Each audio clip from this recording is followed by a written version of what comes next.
Thank you, everyone, for joining us. My name is Adam Wandt. I am an associate professor with the Department of Public Management. And when I originally submitted this proposal, which was more than 2 months ago, or about 2 months ago, I was pretty much happy with where I was in the spectrum of understanding where AI was. And I was pretty deep into ChatGPT and using it to enhance my research, and I was happy with the results. In the last 2 months, the entire landscape has changed.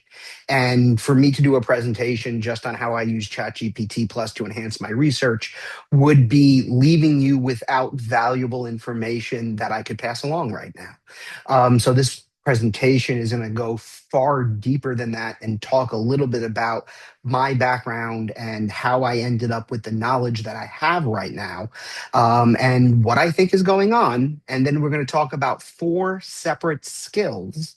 Three of them you could walk away with right after this research is done.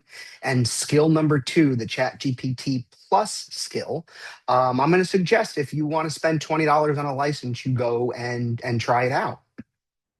So first of all, I'll get to the agentic research stuff in a second.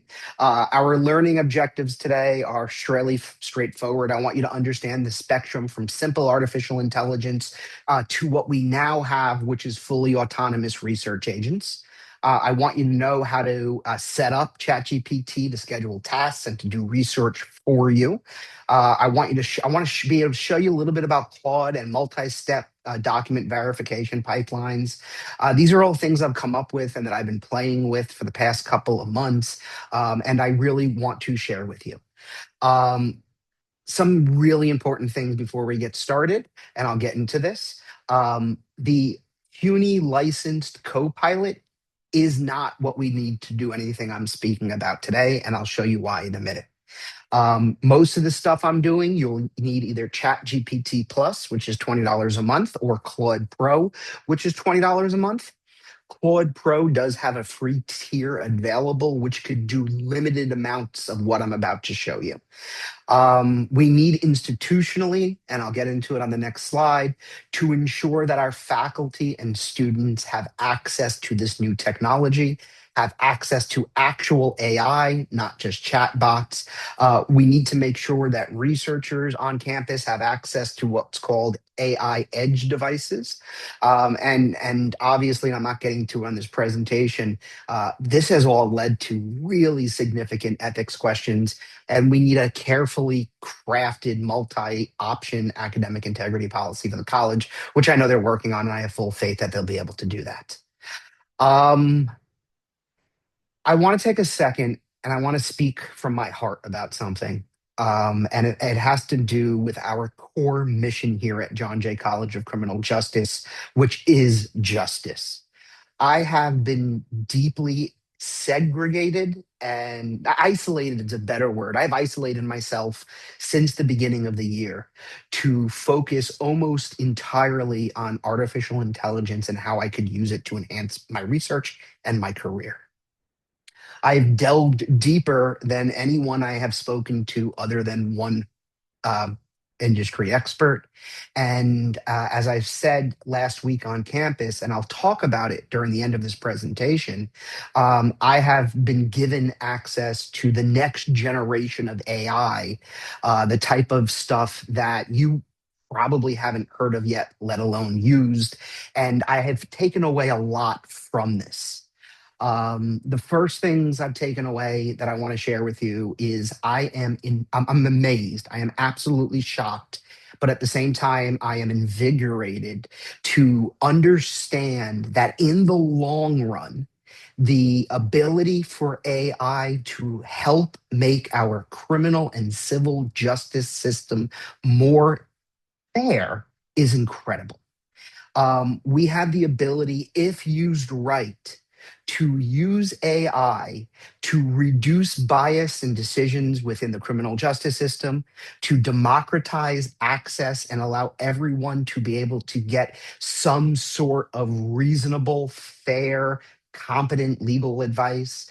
I have no doubt that AI enhanced forensics and a bunch of law enforcement tools are going to lead to fewer wrongful convictions And even though this is still very far away, the thought that continues to be on my mind over and over again, and I know this thought's going to scare you a lot, it's that a well-designed AI in the future may deliver more impartial judgment than what we call a jury of our peers.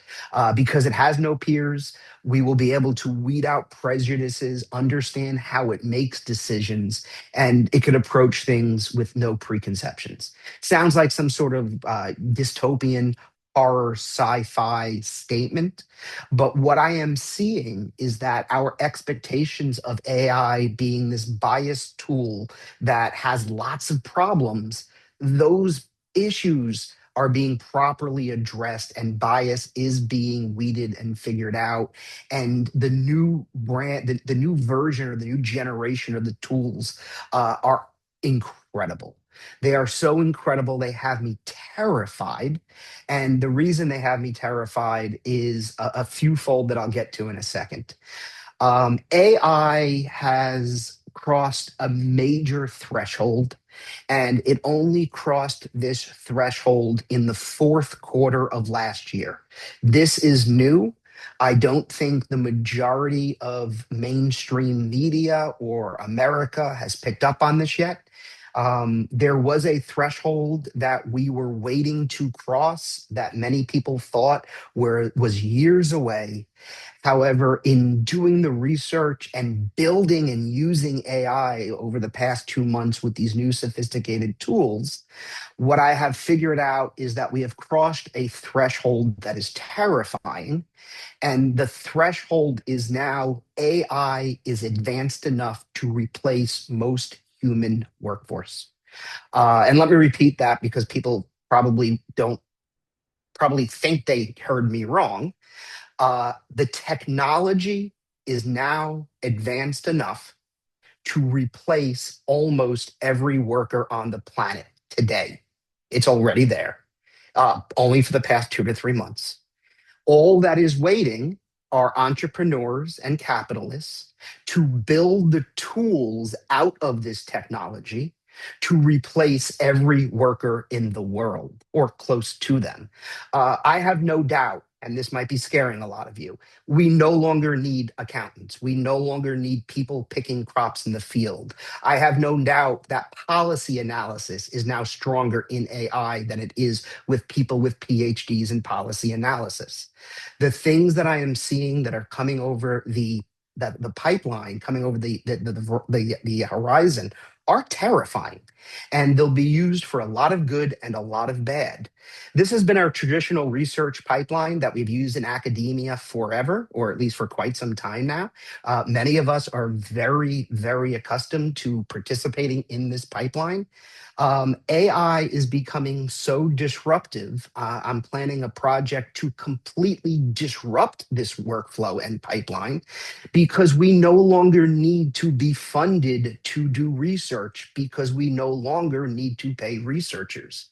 And I'll get into that more as I go forward. And I don't mean that this research applies to all types of research. There are plenty of research that cannot be done by AI at this point, especially research where you need humans to experiment on, right?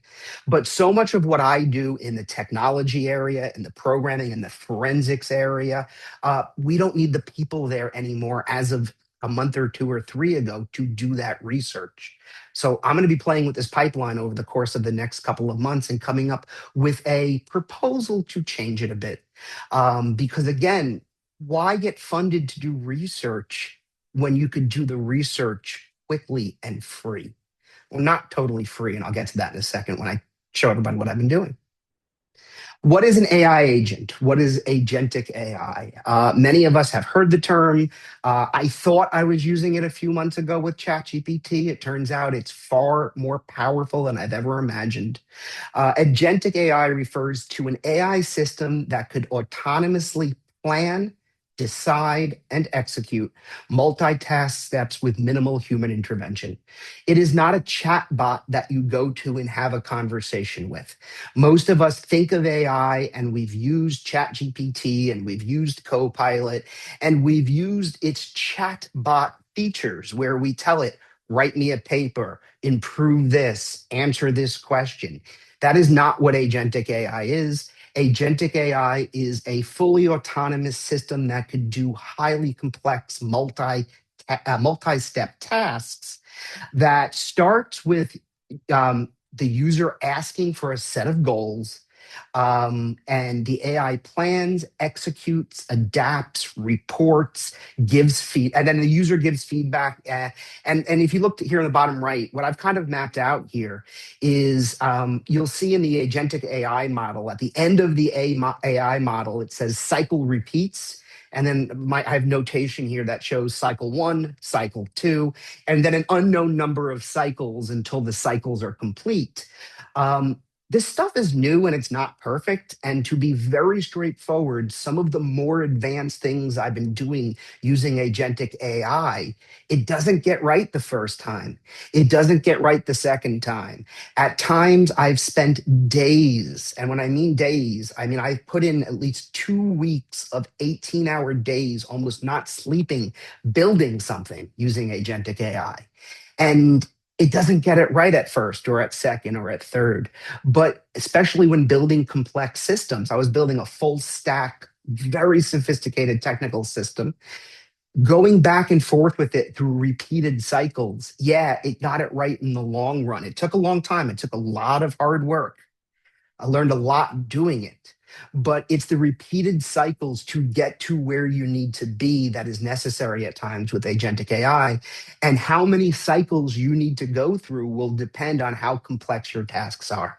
Um, that is something to think about. Today's demonstrations, we're going to start off by talking about how Microsoft Copilot has failed us here at CUNY. It's not our fault. This is all brand new. I say in a later slide, the time to get it right was not yesterday, but it is now. So we're going to start with looking at Microsoft Copilot and where the licensing gap is here at CUNY. We will then look at what I wanted to originally show everyone when I came up with this idea for this presentation, ChatGPT Plus, and we're going to set up a daily policy brief. I've been using a ChatGPT Plus daily agentic policy brief or research update for about 2 to 3 months now. Every morning I wake up, I get up about 8:30. By about 9:15, I'm sitting in front of my computer with a cup of coffee. The first thing I do every single day is read my daily policy briefing. It's a daily research briefing. I should not have written policy here. Daily research briefing. And my daily research briefing is a report generate. One of the most valuable things I'm going to show you here, because we could all do it today for $20 a month. It generates every morning a briefing for me on all of my interests and what developed within the past 24 hours. It gives me all the new laws that were proposed, all of the things in legislative sessions, all of the new technology. So I'm going to show you how to set one of those up today. And then at the end of the week, it gives me a weekly summary, because every once in a while I miss something from a day. What I want to show you is document verification in Claude. Claude is the most advanced tool, in my opinion, you could get access to today, for your needs. I'm going to show you something a little more advanced, but we're going to get there at the end. And then we're going to talk a little bit about research synthesis using Claude. And I'm going to even show you a new prompt I've written to have Claude help me write an academic research paper. And while that sounds terrifying to most of you, what are the ethics of that? How is that going to work? What are you writing? What is Claude writing? Is this even your work? I'm going to show you how I approached it from an ethical and transparent point of view. And I'm going to show you the prompt, and then we could have later discussion about it, because this is something I'm very interested in. AI has supercharged my research to the point where I have produced outputs in the past 2 months that are far more sophisticated and far better developed than anything I have produced in the past few years. I mean that. It's shocking. What we're missing here at CUNY, really straightforward. We got off to a little bit of a weird start, so I'm glad I can go through this quickly. But let me just tell you really, really straightforward what we need. Our university pays for Microsoft 365, but it simply has not licensed Copilot's agentic features. We say that we have Microsoft Copilot. We do. We have the chat bot, but what we need is more than that. It's actually quite expensive to fix. I looked into it, and I'm sure that the university, can get better pricing because we're so huge. But the actual educational price to fix this, and for us to be able to compete with our peer institutions, is $18 per user per month. That's a lot. The really scary thing here is the lesson I have walked away from my 2 months in isolation playing with agentic AI and researching it deeply. I am terrified, and I want to get this point across. I am terrified that if our students do not fully understand what AI is and how it works, if they don't have access to the same tools a student going to Brown or going to NYU or going to Columbia has, this is exactly how we start the second digital divide here in the United States. If our students are not as AI literate as other students coming from other institutions, I don't know if there is a place for them in what is going to turn into an entirely new economic model in this country. Workers aren't going to be needed in the same way. We're not going to need the people to do the jobs that we've always needed. I know that sounds terrifying, but we've already crossed the threshold of where we're at. 2 years ago or last year at this time, I would have needed a small staff of like 15 researchers, graduate students, doctorate students, graduates who knew how to code and write and build databases and systems. I have replaced that entire workflow with AI agents that do 100% of every employee I've ever hired at the college. It is incredible how powerful these tools are. Copilot's not that powerful. We're not leasing the right stuff yet. This is directly from Copilot. I went into Copilot this morning. This is actually today. And I went into our Outlook and I launched Copilot and I gave it a simple task it should have been able to handle. Locate and directly display any emails from students that arrived in the past 7 days that I did not read or respond to. What a fantastic thing if Copilot could do this for us. You know how many student emails I've missed over 2 decades? Too many. I try to do good. I really do. I pay a lot of attention to my students. They're one of my top priorities, and they know that. But every once in a while, an email gets through. But now we have Copilot in Outlook. So I should be able to go into Outlook and type locate any student emails I've missed and bring them to my attention the past 7 days. Most major corporations in the world, even the US military and the US government with top secret data, they're doing exactly this. We have this misconception that AI takes everything you feed into it and it uses it for its own evil purposes. And yes, in public versions, it does exactly that. And I have a disclaimer in a minute I want to show you. But enterprise wide, properly licensed systems do not do that. So there's no FERPA reason or any reason legitimate why we can't plug this stuff into our email. The reason's money. We haven't paid for it. But these are the things that we're missing out on. It can't see my emails because we don't have the right license. If you go to the Copilot Agentic store, the agent store within Copilot, this is directly from our CUNY website. This is from CUNY. You'll see that there are tons of agents out there that help you do things like write better, do better research, write papers. There are ones that help you learn AI. There's all these agents that Microsoft has prepared to help us through this transition. But when you go to click on them, you will see to use this app, you'll need a Microsoft 365 Copilot license. We don't have that. We've only licensed something called Copilot Chat. Probably a big difference in money, but without it, what we have is a toy. And I'll say that again, Our students currently have access to a toy, while other students at other universities have access to highly sophisticated AI tools. Um, a warning before I go forward. Everything I'm about to show you from this step forward takes us outside of the CUNY system. Nothing I'm about to show you here is supported by CUNY.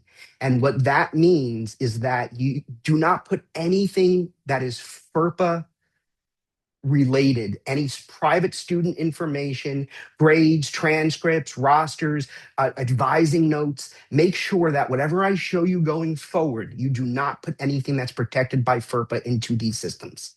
There will be a future where our information is better protected and we could do it, but that is not now. It is negligent to put anything FERPA protected into any system I will show you from here going forward. Please do not do it. If you want to use AI and other types of FERPA needed things, use our CUNY Copilot, even though it can't do most of what we're about to show you. All right, let's start with the most simple and most useful thing I could show you. And this is the only thing I'm going to say. If you could spend $20 on doing this, set it up, play with it for a month.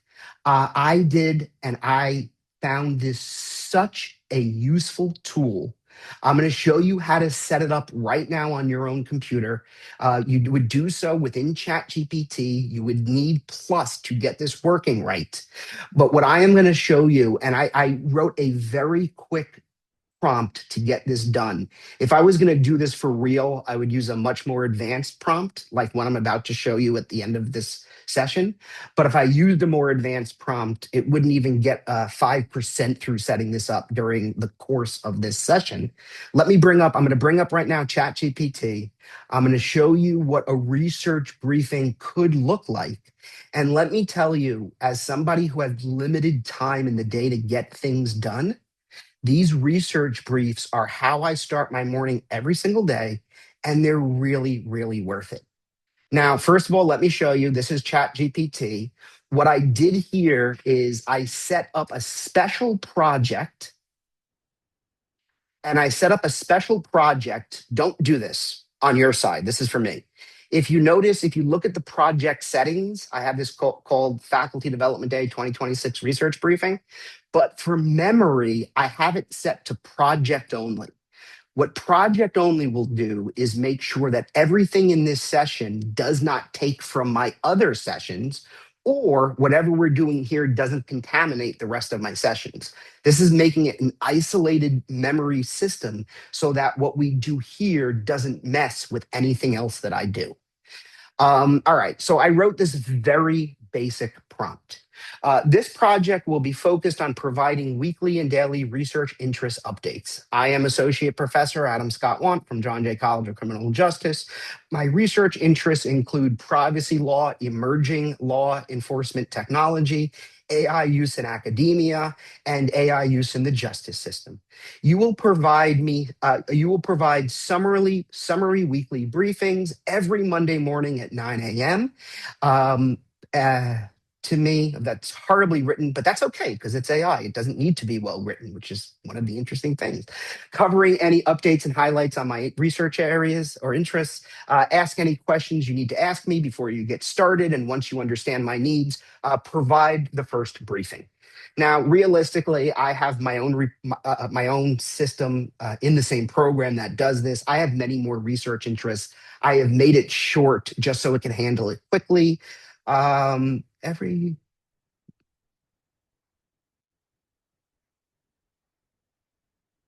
Anyway, I should have put the word week in here, but it's going to figure out that I made the mistake.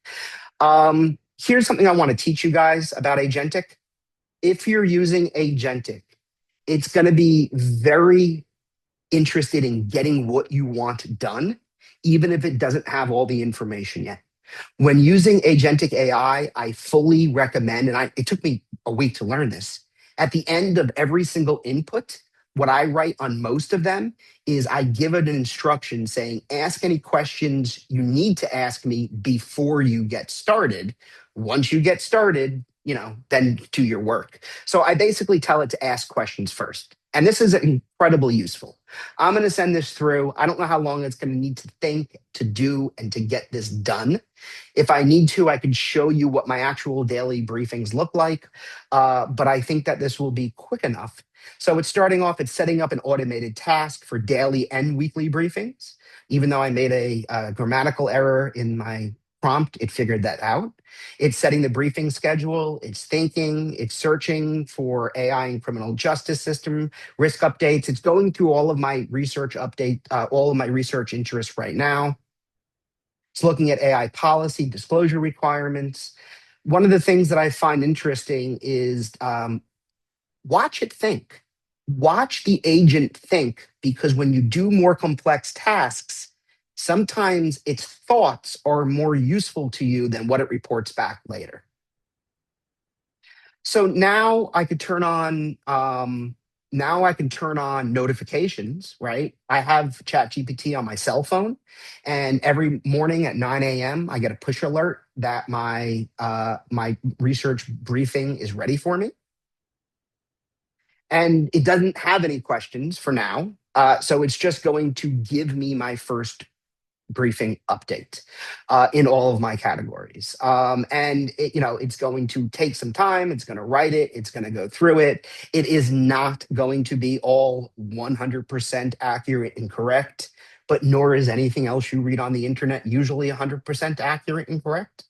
I will talk about verification steps in the next demo. Verification steps are ways to ensure that what you are reading is accurate. But in a morning briefing like this, I'm not going to put it through verification steps, at least yet. Maybe one day I'll come up with a better workflow that puts everything through a verification step before I read it. But one of the things I really like about these research briefings is it actually cites to where it's getting all the information from. So every morning now at 9 a.m. when I wake up, when I get to my computer, I will have the latest research briefing there waiting for me automatically on my research interests. And I could read through what is of interest to me, and I could click through to the actual articles of where it brings it from. But then now it's giving me some more questions on how and if I want to refine my research briefing. Do I want to look just at the US? Do I want to include the UK, global? And now it's giving me more ways to refine. And ultimately, I would go through and answer these questions. Over time, I'll have new research interests and I'll tell it, hey, keep an eye out on this area, or I'm no longer interested in that area.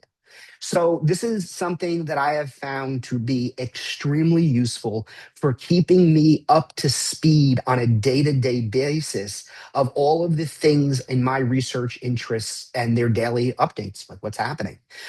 You don't just have to do updates, by the way. You could have it search every day for conferences and proposals, conference presentations that might be in your area. You could have it search for RFPs from funding agencies. I could have it do a search every single day for a specific type of funding I'm looking for and report it back in that too. And even though, we don't have a ton of time on this, but even though what I showed you is a very straightforward and simple way to do it, it is so easy to get in there and then build your own workflow in the agent so that you are getting daily notifications on things that are of importance to you. Maybe one day soon, we'll license an AI where it will also include the most important emails I need to respond to now, because it will be able to get into my email inbox. But those are things to think about, and we're going to move on right now.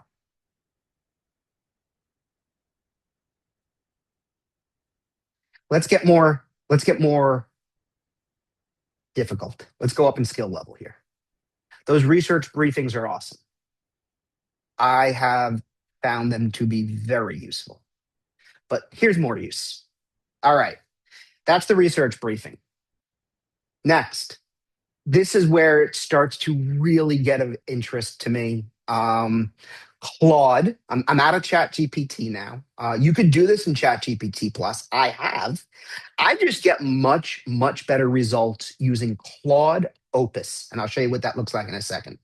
So now, one of the biggest complaints I've heard from faculty members or everyone from the public is AI hallucinates, it makes stuff up, it's not always correct. And yes, if you give it a poorly written prompt that does not exclude all that from happening, because we could build into our prompts ways to ensure that does not happen. So if you're just going to copy and paste or a paper or ask it something simple, you may get hallucinations. You will get non-accurate information. So there's a workflow that I adopted, and I kind of figured it out on my own, and then I went to Reddit for help to improve the technique that I'm using. But what I realized is that ChatGPT and Claude could serve as document fact checkers, and they do an incredible job at doing so. What I'm about to show you is saying, Claude, you're not just generating stuff. Instead, I am going to give you a document. Maybe that document's a paper I'm about to publish. Maybe that document is an email. Maybe that document, which in this case it will be, is a PowerPoint presentation that I've been using to teach for the past few years.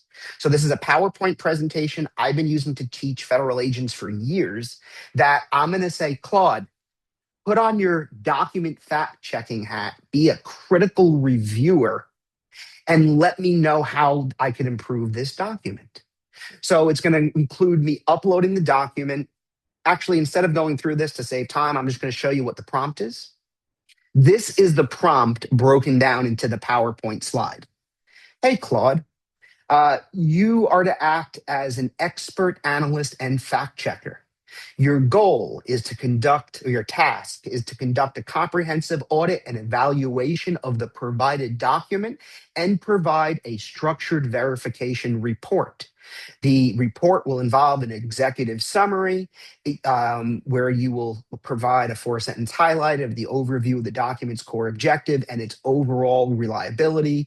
You will then do information verification, which requires you to extract all key factual claims, statistics, and dates, verify them against current 2026 data and authoritative sources. And here's where it gets important. Then you are to label each statement as verified, inaccurate, or unsubstantiated. With a brief explanation, cite your own sources. And then this is more of the prompt on the right. I want critical analysis. I want you to identify any logical fallacies, any internal inconsistencies. I want you to look for significant omissions. Evaluate if the tone and sentiment is appropriate for the attended audience. I want you to extract factual claims, look for gaps and risks, list any missing information that is vital to this document's integrity, and highlight any potential risks for me: financial risks, personal risks, legal risks, reputational risks. And I want you to highlight that out. Highlight any relevant statute, regulation, or case law if legal risk is found. Finally, provide 4 actionable steps to improve the document's accuracy and impact. Maintain objective, professional tone if information is unavailable for verification. Explicitly state external human verification is required. That is a mouthful. That's a lot to say. That is a prompt that I wrote and then I improved with the help of a community on Reddit like a month ago. And I'm going to actually copy and paste that prompt right now into Zoom so that you could all start using it. Let me get it for you guys.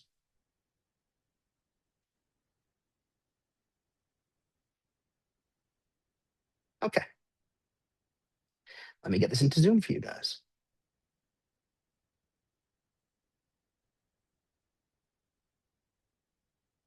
I'm going to put this in the chat. And actually, I think it's missing one line of something that I had in the one on the screen. But here's what my feeling is: you'll need to improve this for your style anyway. It won't send. My prompt is too big for. Hold on, I got to figure out how to do this here.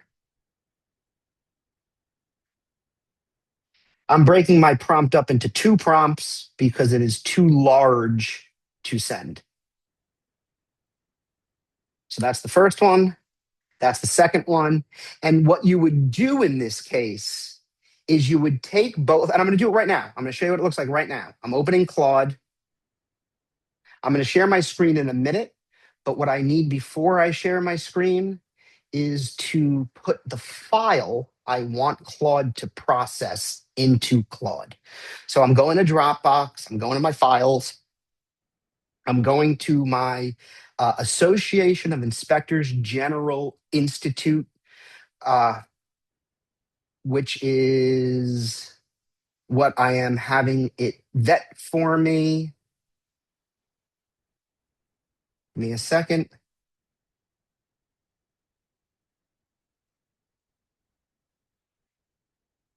Oh,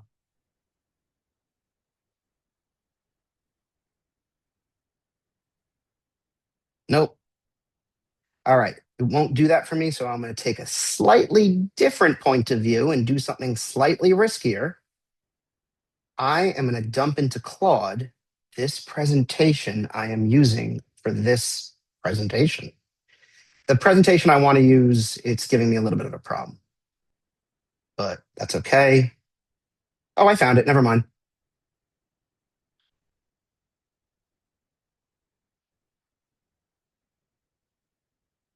I think I found the right presentation. Let me see if it allows me to put it in here.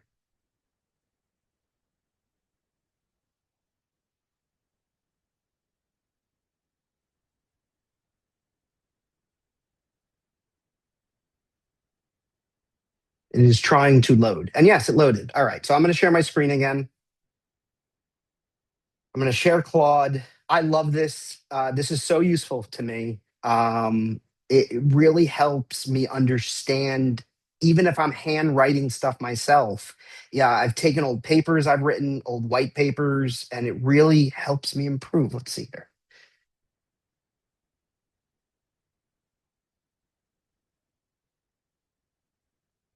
Sorry, I have temporarily lost the place I need to share my screen. There we go. Here's Claude. I've dumped a PowerPoint in there. Hopefully, it's not too big and it can take it. I put my entire verification script into Claude. Down here, you will see in Claude, there are a few options. The first one is to turn on and off extended thinking. I always turn extended thinking on. I want it to take more time to process my request more carefully. You will see here in Claude, there are three different models that you could use. Opus is the most expensive and it will use your credits very quickly. You are paying $20 a month, but that only gives you a certain number of credits every 5 hours and every week. You can get through them kind of quickly on Opus. However, I do all of my work in Opus. I have found it far superior to all other models. So I am dumping in there my PowerPoint presentation, and I don't know if it's going to be able to do this all right now. So we might come back to this in a second while I start talking. See, this is going to start going through. It's going to start extracting the text. This is going to take a while. So I'm going to stop sharing my screen for a second, and we're going to come back to that output in a second. In the meantime,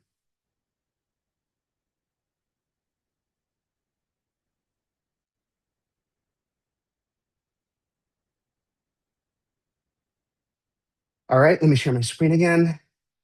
When we get access to Claude again, we're going to do a academic integrity policy research project. I don't think it's done yet. Let me check. No, it's still working. Oh, it's starting to generate it. So actually, let me share it. So it's starting to generate it. I kind of turned off the screen sharing while it was thinking. I shouldn't have done that. It's important to realize that when you're doing complex projects, you want to read the thoughts of the agent because you'll learn a lot that you wouldn't learn any other way. But now it's completing the verification report and it's still thinking. But what it's done, it's starting to go through. It already generated the executive summary. And now it's breaking down each and every claim that I make into a table. So it takes every claim I make throughout the entire presentation, puts it into tables, gives me the slide number, and then it tells me whether it's verified. And in some cases, if the information is too old or whether I have cited the information wrong with the analysis to the right. So here I correctly cited the correct data. Actually, I think I did a pretty good job here. That's fine. We're going down. Here I have made an unsubstantiated claim. And that makes sense. This is a claim that I made in my presentation that could not be substantiated by AI. So it correctly said that it was, it just finished. All right. So it just finished the report in its entirety. And I'm not going to take too much time to go through this because we only have 12 more minutes left and I got more to say. But now what you do is you go through the report, going through to see what's substantiated, what's not substantiated, what's verified. Maybe there's a better practice out there somewhere. And fortunately, most of my stuff is verified. Some things it's unsubstantiated, and I would need to read why and decide if I want to substantiate it and how. Um, but these are really useful tools to vet any sort of paper. It's a really useful tool to vet any sort of presentation before you give it. And yes, it also found internal inconsistencies, minor temporal inconsistency, undefined scope inconsistency. So it goes through and it will do that vetting for you. And yeah, it also looks at risks. It finds information that's missing where I should have cited things that I should not have. It does risk assessments to see, hey, you have a reputational risk here because you have uncited case examples that could be challenged as fabricated. It's a medium risk to me. It's saying I have a medium reputational risk. I have a medium legal and compliance risk.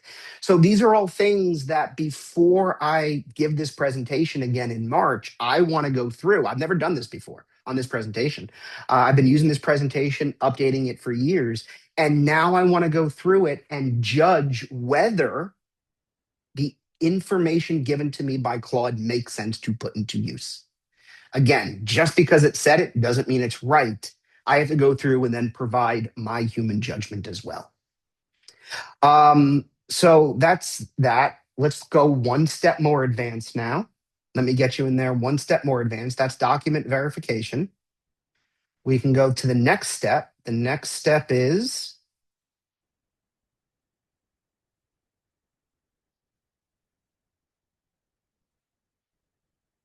let me show you how you could have a partner. And this is true multi-step research that I'm going to ask Claude to do here. I'm going to say, nice and short, how are United States universities updating academic integrity policies in response to generative AI, compare approaches, identify consensus, and recommend policy language for our institution?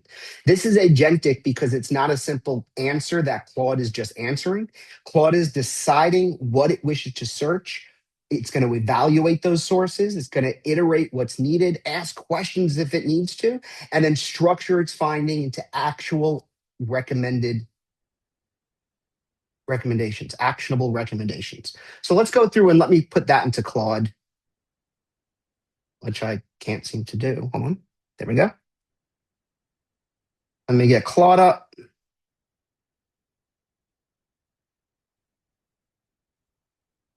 Let me share my screen.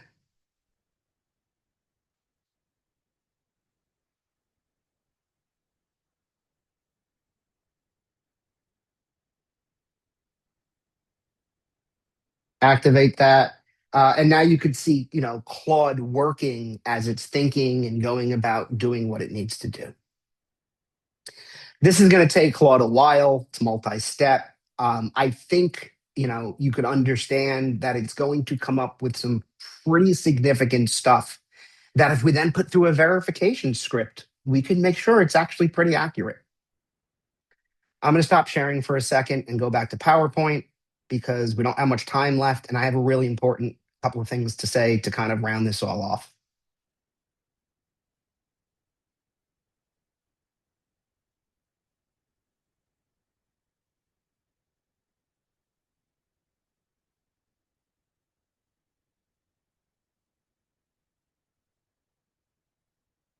All right. So, um, I'm going to show you, I'm going to end with a prompt that I wrote. And I actually haven't used this prompt yet. It's something I wrote trying to figure out how we could use AI in academic research. But here's the things I want to say. The future of AI is now. I made mention at an AI event a couple last week at the college that I was given early access to a highly advanced AI system, and that I isolated myself for a period of weeks to learn how to use the AI system, and that I have been blown out of my shoes or socks or whatever the statement is. I am terrified and excited at the same time, seeing the power of the tool that is called Google Anti Gravity. It is not cheap to use. I pay $250 per month per license to use it. And I currently have three separate licenses on three separate computers, because what I have been able to do with Google Anti Gravity is replace my need for human research assistants or collaborators in the entirety. And it is shocking how well this program works. Anyone who writes computer programs or codes, listen to what I am going to say very carefully. I have never written a line of Python in my life. I'm not a computer scientist. I'm an attorney. I'm a technologist. I'm not a software engineer. I have never written a line of Python in my life. Like, I grew up using BASIC and DOS and then soon abandoned it for law and video games, well, and then law. But I don't code. I'm not a programmer. In 2 weeks of using Google Anti Gravity, and this is why I'm so excited, I took years of my knowledge and research and used Google Anti Gravity to build a tool that I am going to sell. Not a tool for research or to give to the NIJ. I took all of my knowledge and I built a tool over the course of 2 weeks. And I was there building this tool, realizing, hey, this thing's worth so much money. And as I'm putting more and more time building a full stack intelligence system, not knowing a line of Python, 18 hours a day in front of the computer for 2 weeks straight, as I'm learning more and more about this, what I am realizing is that this tool is so powerful, I can't find its limits. I ask it to do complexly absurd things with technology. And the most it tells me is, hey, I've identified all of your available resources. You're going to need more RAM for this project. And yeah, we need more RAM for almost every project. Google Anti Gravity just came out in the fourth quarter of 2026, 2025, and I am convinced it is a powerful enough tool to replace most employees in most jobs. Now, what we will have is a bunch of entrepreneurs building the tools using this technology to go and do exactly that. And that's a very scary thing. I don't need assistants anymore. I don't need research assistants. I don't need programmers. I don't need database engineers. I don't need doctoral students to obtain my goals. I need a license or two or three to Google Anti Gravity, and everything else will be done from there. Little boxes on my home screen, each box a different agent, each box doing a different task. That's where we are today. And it's exhilarating and it's terrifying. 3 weeks ago, I was watching the news. I saw a news story. This is maybe 2 weeks ago. 2 weeks ago, I was watching the news.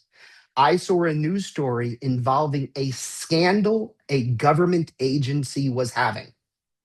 Now, all of us are used to sitting at home and watching the news and seeing scandals that government agencies have. And most of us, if you're like me, sit at home saying, I could do better than that. I could come up with a better policy. I could come up with a better system.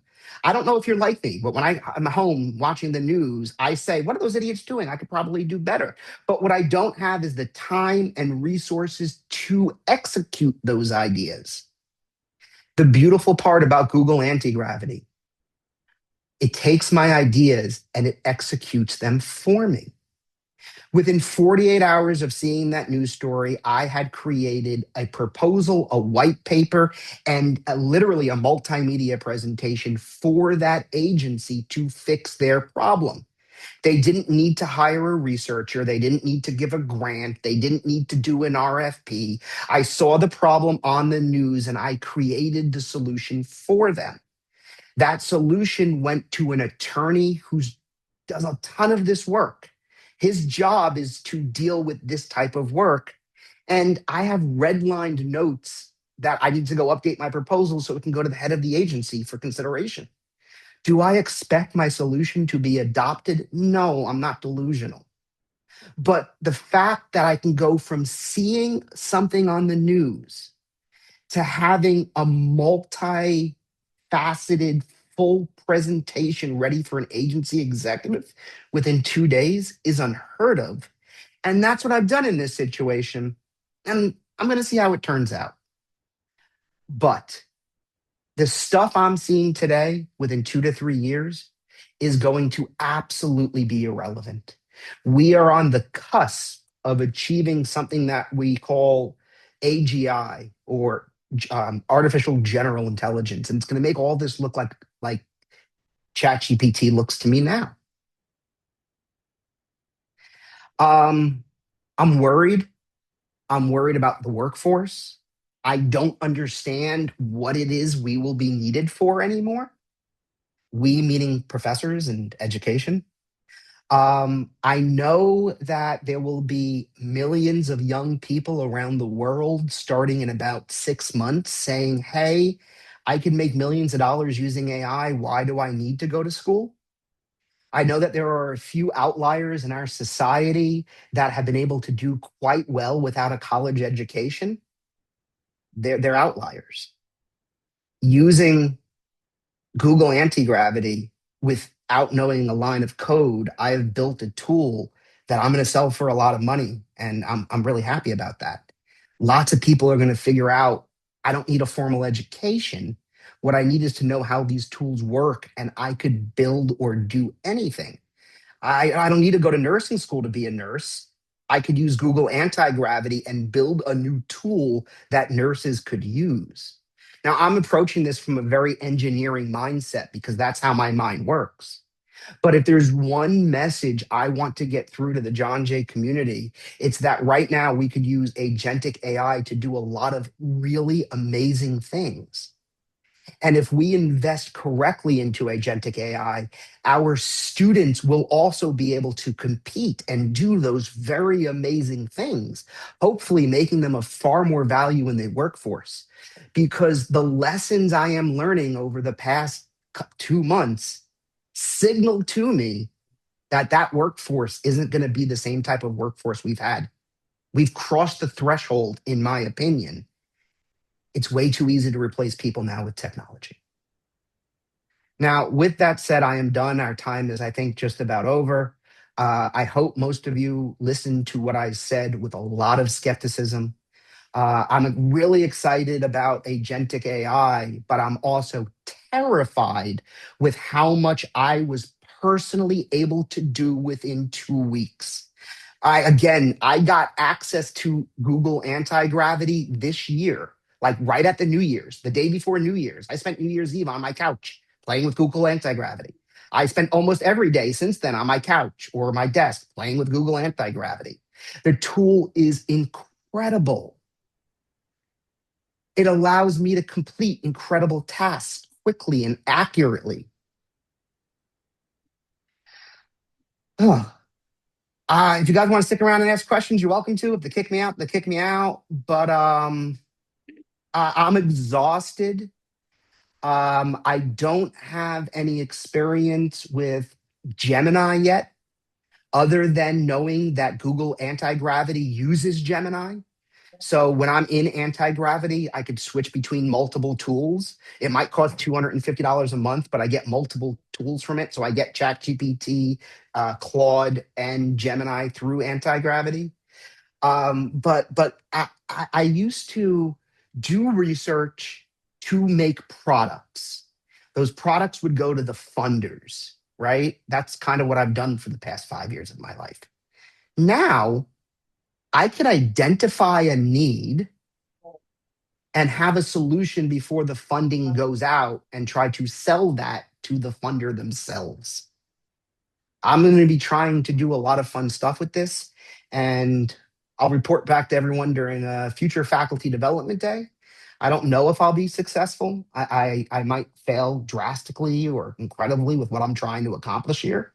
But if I am correct, I will be using AI in 2026 to replace my need for any sort of funded research to get stuff done.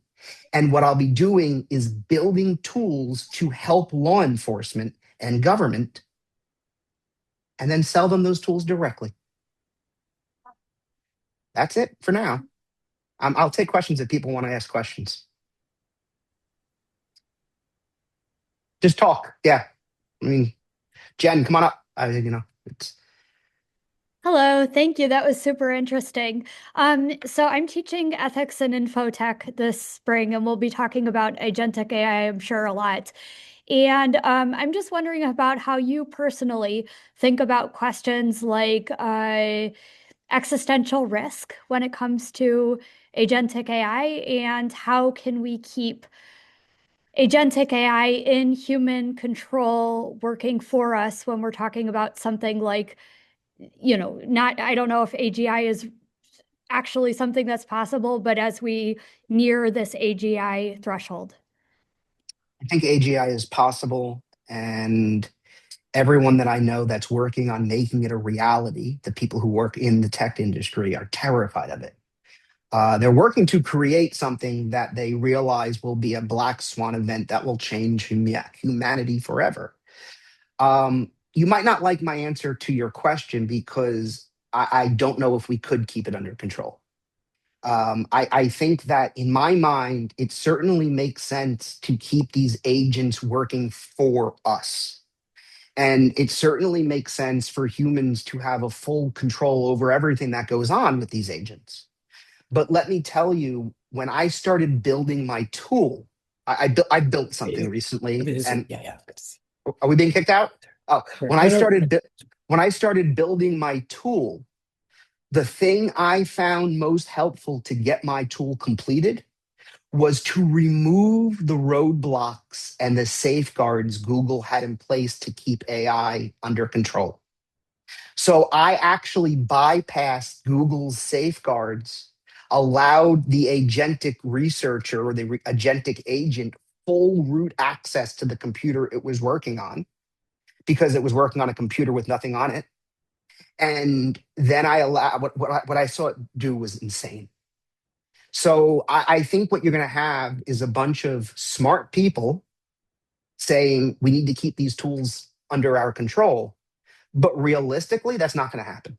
Everyone's going to take immediately the protections away from these tools and let it run full throttle because we're all in a competition with each other. And everyone wants to be the first to get something done, and these tools will do it for that. So, our capitalistic nature in this country within itself will ensure that people are using these tools, and I'll say it again, at full throttle without really worrying about what the tools themselves are doing. Not a question, Jen, that you wanted to hear the answer to that way, I think. I was surprised that I immediately removed the roadblocks Google had in place to keep the tools under control. But I would never been able to complete the project in the time frame necessary, in the time frame I did, unless I specifically removed those roadblocks that Google put in the way.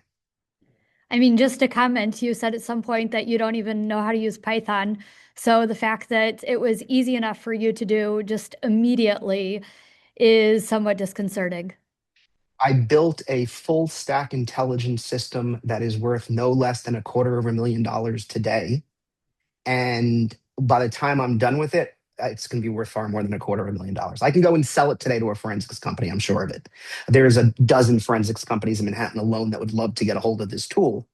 I just know I can make it worth a lot more than $250,000 for me.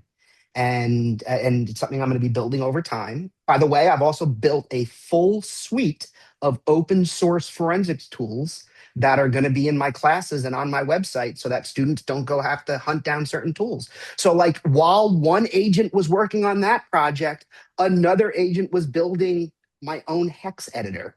Another agent was building my own metadata and um, metadata analyzing tool. And they're not just building the same tools that other people have built. My tools are educational. So where there are certain buttons and there are certain things on in my tools, there's a full educational description of what they're seeing, so that it's not just a tool that gives them the result, it's a tool that educates them as to what the tool is in the first place and what all variables they're seeing in the tool are as well.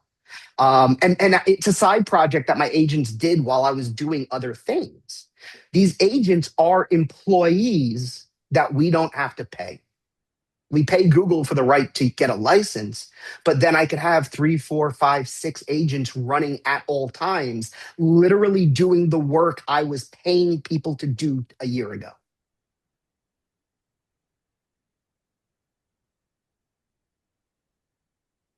Scary stuff. Any other questions? Adam, I had a question Yeah. based on tools that we have today uh, at in the CUNY world. Yep. I actually really was excited. I think Claude is great, and I'm excited to test out the other one you mentioned. But in the interim, given that there are confidentiality issues and cost issues available with what we have today, you proposed at the beginning that you couldn't use Copilot to summarize your emails. Have you worked, and I think we all just have access to it for a week, so it's possible you haven't tested it out. Mm-hmm. Have you had success with those? And I would concur that it's not as user-friendly, but have you used Power Automate to kind of replicate some of the practices that you had done in ChatGPT and Claude in terms of the summarization and the automatic piece? No, haven't even heard of it. I have not. And if you send me Because it's information a on it, tool we something. all have. It's a tool we all have as of like a week ago when that migration happened to the 365. And I was just wondering if you had tested any Is success for some of those more simple prompts that you had requested we should be able to do within house. No, but would love to. Send me some more information. I'll get in playing with it and love to learn more. I just started practicing with it yesterday, so I'm no expert, but it's in our wheelhouse, and I was wondering if you had any tips for success on the tools that are I have available to us today. not yet. I was recently giving a lecture and someone called me an AI expert. And I said, well, maybe that's something I write on my Twitter profile, but I don't think there are such things as AI experts yet. I think that AI is too new. We don't have the 10,000 hours in that we need to become an expert in something. I think what we're all doing, at least me, is I have shut out everything else in my life other than this one topic. I am focusing 100% on my resources into understanding what agentic AI is and how it could be used to enhance my portfolio. And I didn't know what you were talking about. Send me an email. I'll know. And I would love to learn more, because one of the problems of this AI time is that every 15, 20 minutes, there's a new tool. If you were here at the beginning, you would hear me say that this presentation is nothing that I planned on doing because so much has changed in the past 2 months. And so much has changed in the past 2 months. I know we're done. I forgot to put something on the screen. Let me put this on the screen. And if you guys need to leave, by all means, leave. I'm not trying to hold anybody here, but let me show you. This is my latest set of thoughts. I want to write a paper. I want to write an academic, peer-reviewed paper, but I want Opus to help me. I want Claude to help me. And I don't know how to do that ethically yet, because we all don't know how to do that ethically. No one knows how I could use AI in academic writing. But Angela Crossman might be here, and we might be able to talk about it with her later. So here's my thought pattern. Here's what I came up with. I came up with a 2-page prompt that I think will alleviate most people's concerns when it comes to using AI with academic research, but I might be wrong. And in this 2-page prompt, what I'm basically saying is, look, you're my research associate. You're going to be helping me a lot, but critical instruction, you're not to write any portion of this paper. I'm doing all the writing. I'm drafting 100% of the paper. You're not writing this, I'm writing this. But here is what you could do. And then, as of now, I've broken it down into like 7 or 8 phases that will be of writing this paper, where in phase 1, it's assisting me in planning, research, outlining, and scaffolding. It's working with me as a collaborator. In phase 2, I'm writing the paper without it whatsoever. I'm off in the distance, probably, hopefully, somewhere writing in isolation. But then in page 3, it picks back up as my analyst and fact checker. Phase 4, I'm making updates. Page 5, it's back as my fact checker again. Phase 6, I'm making phase 5, I'm back making the edits. Phase 6, now it's becoming a professional academic paper editor, taking my final product and giving me a report as to how I should update it. Still, it's not making any updates.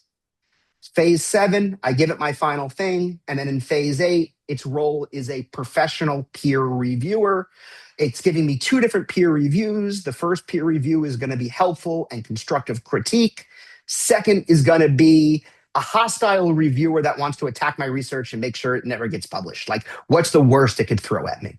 And then finally, I'm saying footnote, endnote number 1 in this paper is reserved for disclosing how AI was used in developing this paper.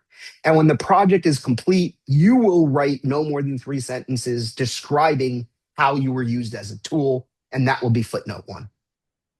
I don't know if any of this is good. I don't know. I'm experimenting. And I'm looking forward to people critiquing me and challenging me and collaborating with me, because the output I have had in January is greater than the output I had in 2025.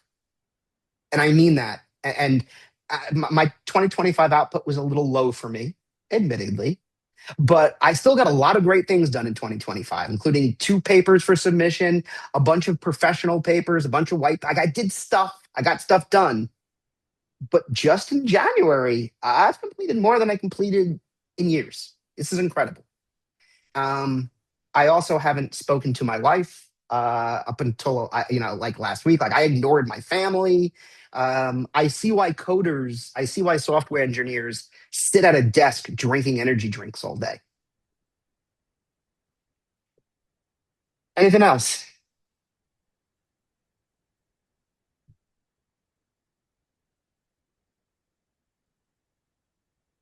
All right. So let me just finish off and say, I'm really excited about all this. And I'm going to close with how I opened. I'm going to close with the same exact slide that I opened with, because I think it is that important for me to hammer down on this again. What we're really looking here, if we do this correctly, is the ultimate tool for justice. If handled improperly, AI is going to be horrible. It will be biased. But I truly believe that if AI is handled professionally and properly with integrity and ethics, we will be able to use AI to make our core mission here at John Jay such a bigger impact, so much of a bigger impact. We will be able to do all these things, and I'm done because my time's up. So thank you, everybody.